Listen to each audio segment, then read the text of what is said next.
Pada video kali ini, saya akan membahas tentang bidang studi pendidikan Pancasila dan kewarganegaraan, khususnya bab 6 yang berjudul Bela Negara dalam Konteks Negara Kesatuan Republik Indonesia. Adapun tujuan pembelajaran materi ini adalah yang pertama, menganalisis hakikat upaya pembelaan negara dalam kehidupan bermasyarakat, berbangsa, dan bernegara. Yang kedua, menghargai perjuangan para pejuang bangsa dalam mempertahankan negara kesatuan Republik Indonesia dari berbagai ancaman merebut kembali kemerdekaan Indonesia. Yang ketiga, memahami ancaman yang terhadap keutuhan negara kesatuan Republik Indonesia. Yang keempat, mendukung upaya semangat dan komitmen persatuan dan kesatuan nasional dalam mengisi dan mempertahankan kemerdekaan NKRI.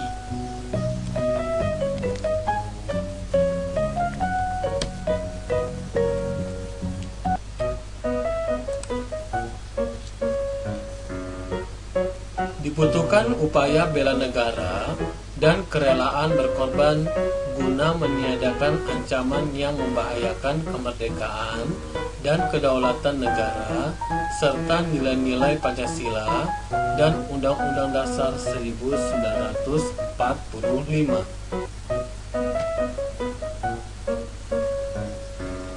Secara sempit, dalam konteks Indonesia bela negara dapat diartikan sebagai upaya setiap warga negara untuk mempertahankan Negara Kesatuan Republik Indonesia NKRI dari segala bentuk ancaman.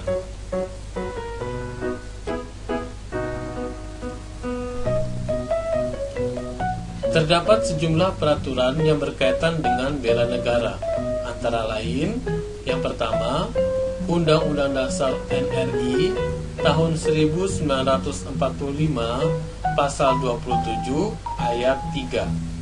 Yang kedua, Undang-Undang Dasar NRI tahun 1945 Pasal 30 Ayat 1. Ketiga, Undang-Undang Dasar NRI tahun 1945 Pasal 30 Ayat 2.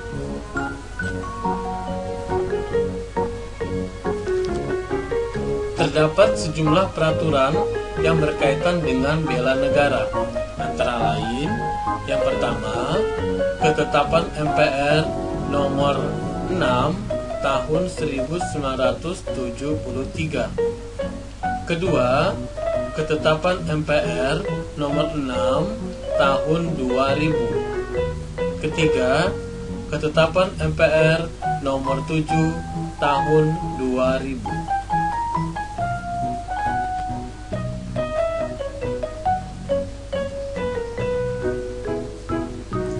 Terdapat sejumlah peraturan yang berkaitan dengan bela negara, antara lain pertama, Undang-Undang Nomor 29 Tahun 1954.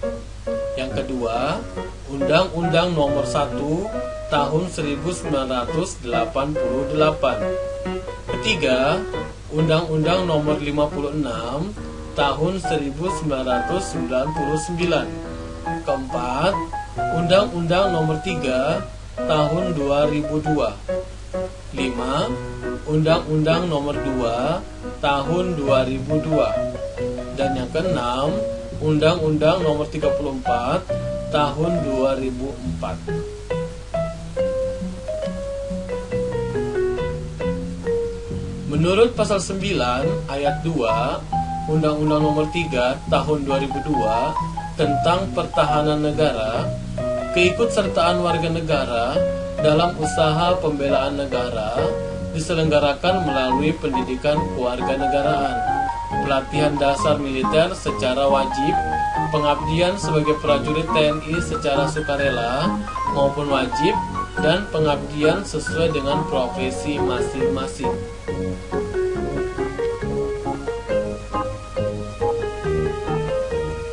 Berikut sejumlah perjuangan fisik yang dilakukan dalam rangka mempertahankan Negara Kesatuan Republik Indonesia.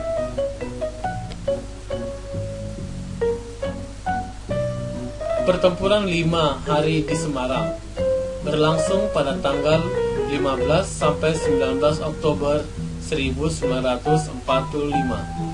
Peristiwa ini bermula ketika 400 tawanan Jepang di pabrik gula di Semarang memberontak ketika hendak dipindahkan. Pertempuran Surabaya 10 November 1945 dilatar belakangi kekecewaan rakyat Surabaya yang merasa dihianati pihak sekutu yang tergabung dalam Allied Force Netherlands East Indies atau disingkat AFNEI.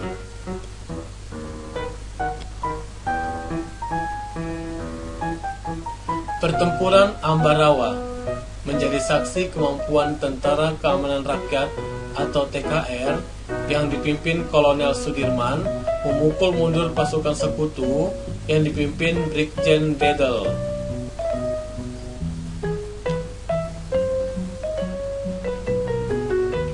Pertempuran Medan Area ditandai ketika sekutu membebaskan pasukan Belanda yang menjadi tawanan perang, dipersenjatai kembali, dan menjadi tentara di Medan. Sikap ini jelas dianggap melecehkan pernyataan kemerdekaan Indonesia dan memancing perlawanan pihak pemuda.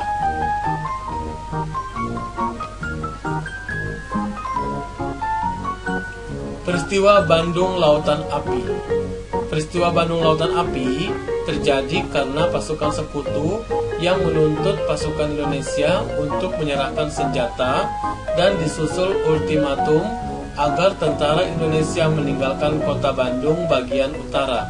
Namun, rakyat Bandung tidak mengindahkan ultimatum itu.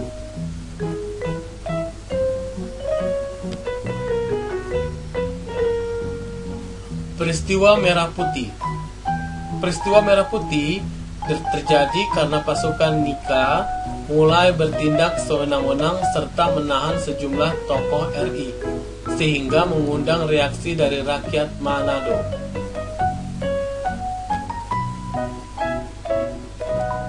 Perang Puputan Margana. Perang Puputan Margana terjadi karena pasukan Belanda mendarat di Bali. Belanda ingin membentuk Indonesia Timur, namun ditolak oleh rakyat Bali.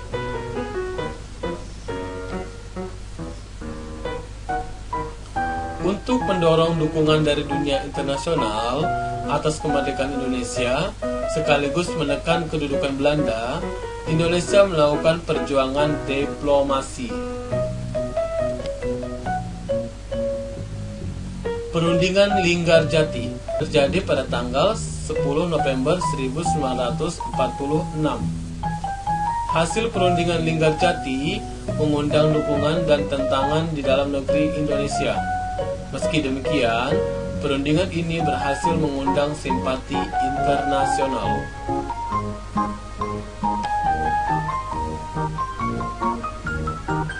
Melalui KTN, pemerintah RI dan Belanda mengadakan perundingan Renville pada tanggal 17 Januari 1948. Perundingan dilakukan di atas geladak USS Renville, kapal perang Amerika Serikat yang sedang berlabuh di Jakarta.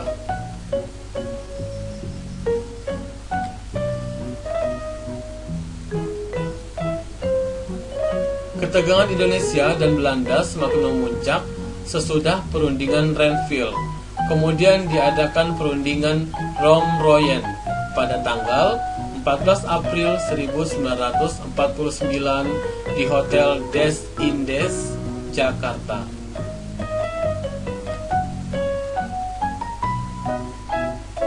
Konferensi Meja Bundar berlangsung di Den Haag antara 23 Agustus sampai 2 November 1949. Konferensi Meja Bundar menghasilkan sejumlah persetujuan.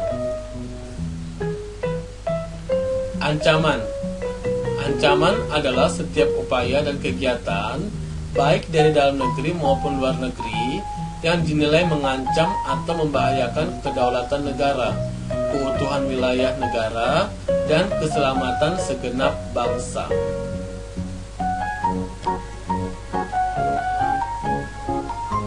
Ancaman dapat dibedakan berdasarkan jenis, sumber, dan bentuk. Dalam upaya mempertahankan keutuhan NKRI, terdapat ancaman yang berdimensi ideologi.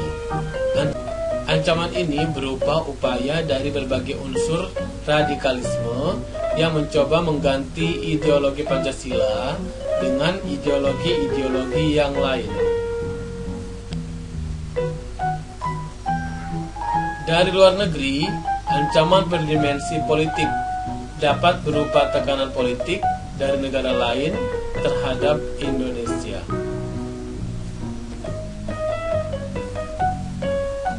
Sementara itu, ancaman berdimensi politik yang bersumber dari dalam negeri dapat berupa mobilisasi massa untuk menumbangkan suatu pemerintahan yang berkuasa atau menggalang kekuatan politik untuk melemahkan kekuasaan pemerintah.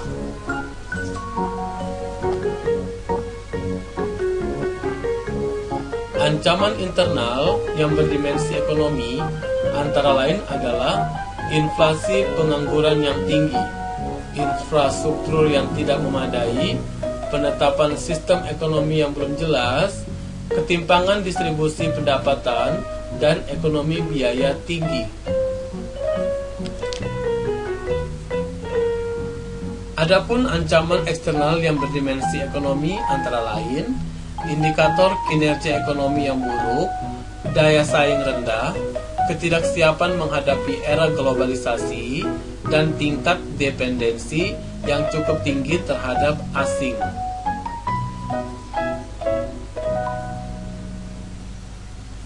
Ancaman yang berdimensi sosial budaya dari dalam didorong oleh isu-isu kemiskinan, kebodohan, keterbelakangan, dan ketidakadilan yang dapat menjadi titik pangkal timbulnya permasalahan seperti separatisme dan terorisme.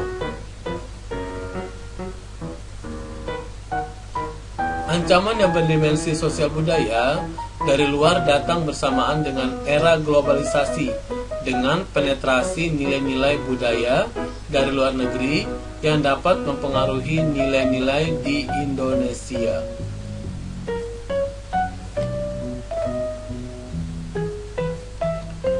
Ancaman pertahanan keamanan antara lain dapat berbentuk agresi, invasi, bombardemen, blokade wilayah, spionase, dan sabotase.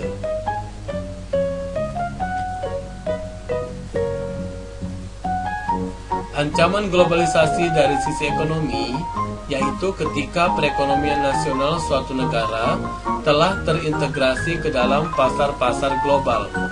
Perekonomian ini tidak lagi dapat terbebas dari pengaruh kekuatan-kekuatan ekonomi dan politik eksternal.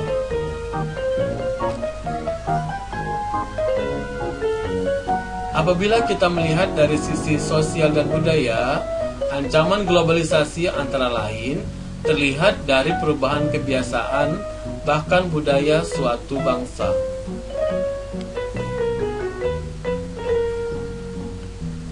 Salah satu permasalahan bangsa saat ini adalah bergesernya nilai-nilai etika dalam kehidupan berbangsa dan bernegara.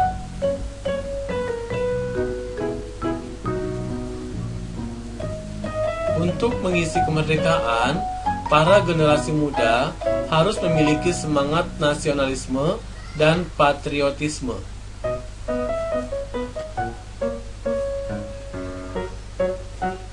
Menurut Kamus Besar Bahasa Indonesia, nasionalisme adalah paham atau ajaran untuk mencintai bangsa dan negara sendiri.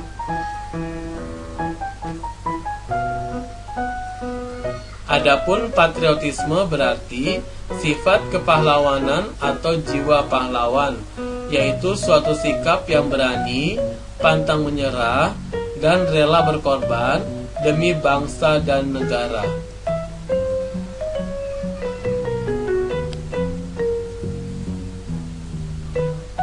Untuk menjaga persatuan dan kesatuan nasional, guna mempertahankan negara kesatuan Republik Indonesia dan mengatasi berbagai ancaman yang dapat mengganggu dan membahayakan kelangsungan hidup, masyarakat harus ikut berperan aktif dalam membangun integrasi nasional.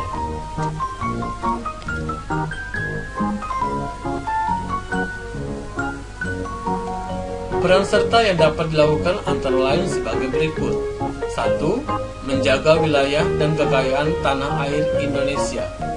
2. Menciptakan ketahanan nasional. 3. Menghormati perbedaan suku, budaya, agama, dan warna kulit. 4. Mempertahankan kesamaan dan kebersamaan.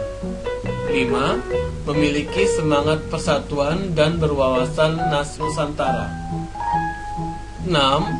Menaati peraturan agar kehidupan berbangsa dan bernegara berjalan dengan tertib dan aman.